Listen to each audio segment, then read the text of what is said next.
Wynken, Blynken, and Nod, and other bedtime rhymes.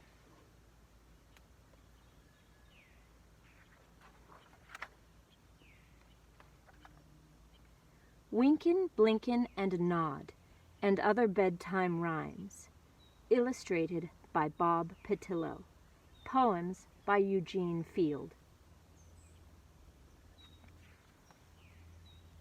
Wynken, Blynken, and Nod.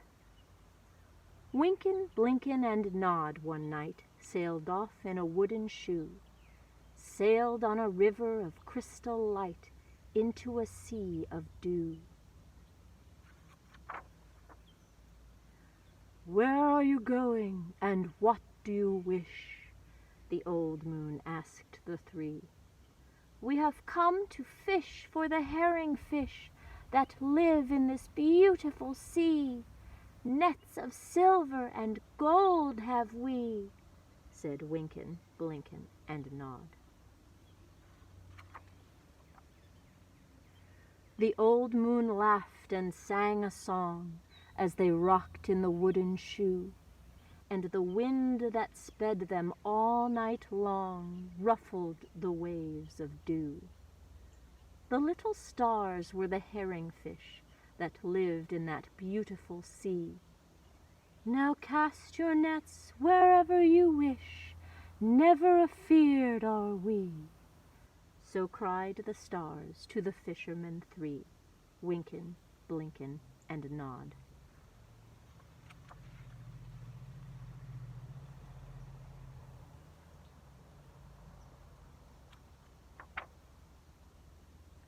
All night long their nets they threw to the stars in the twinkling foam.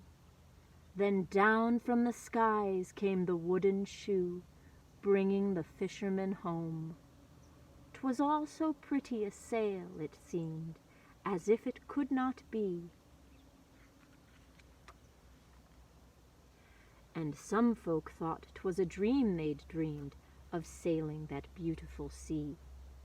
But I shall name you the fishermen three, Wynken, Blynken, and Nod.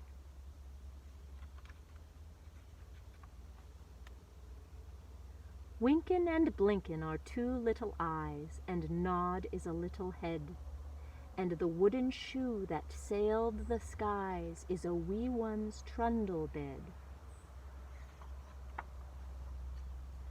So shut your eyes while mother sings of wonderful sights that be, and you shall see the beautiful things as you rock in the misty sea, where the old shoe rocked the fishermen three, Wynken, Blynken, and Nod. The Gingham Dog and the Calico Cat. The gingham dog and the calico cat side by side on the table sat. 'Twas 12:30, and what do you think?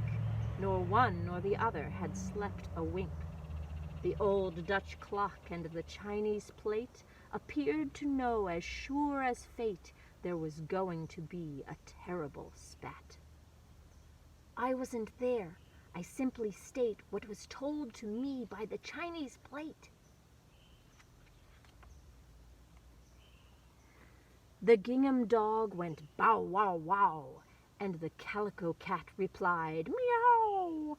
The air was littered an hour or so with bits of gingham and calico, while the old Dutch clock in the chimney place up with its hands before its face, for it always dreaded a family row. Now mind, I'm only telling you what the old Dutch clock declares is true.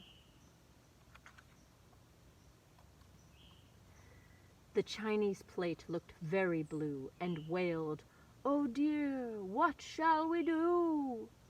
But the gingham dog and the calico cat wallowed this way and tumbled that, employing every tooth and claw in the awfulest way you ever saw. And oh, how the gingham and calico flew! Don't fancy I exaggerate. I got my news from the Chinese plate.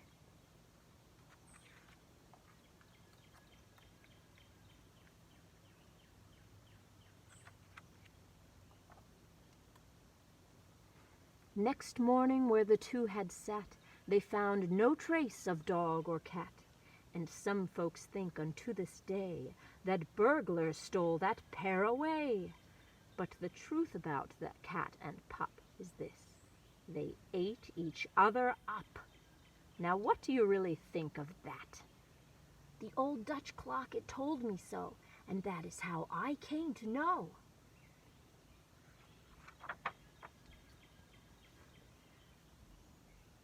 The sugar plum tree. Have you ever heard of the sugar plum tree? 'Tis a marvel of great renown. It blooms on the shore of the lollipop sea, in the garden of Shut-Eye Town.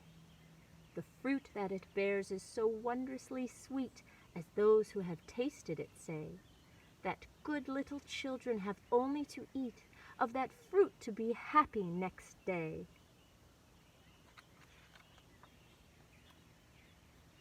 When you've got to the tree, you would have a hard time to capture the fruit which I sing.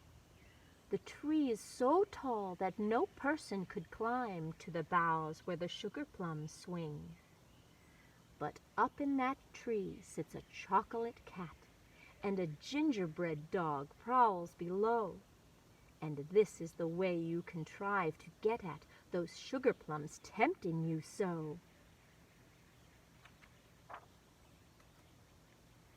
You say but the word to that gingerbread dog, and he barks with such terrible zest that the chocolate cat is at once all agog, as her swelling proportions attest.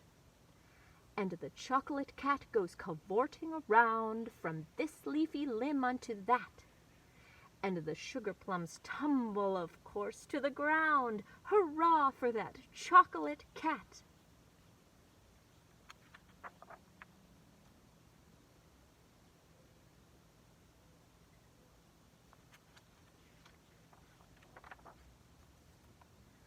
There are marshmallows, gumdrops, and peppermint canes, with stripings of scarlet or gold, and you carry away of the treasure that reigns as much as your apron can hold.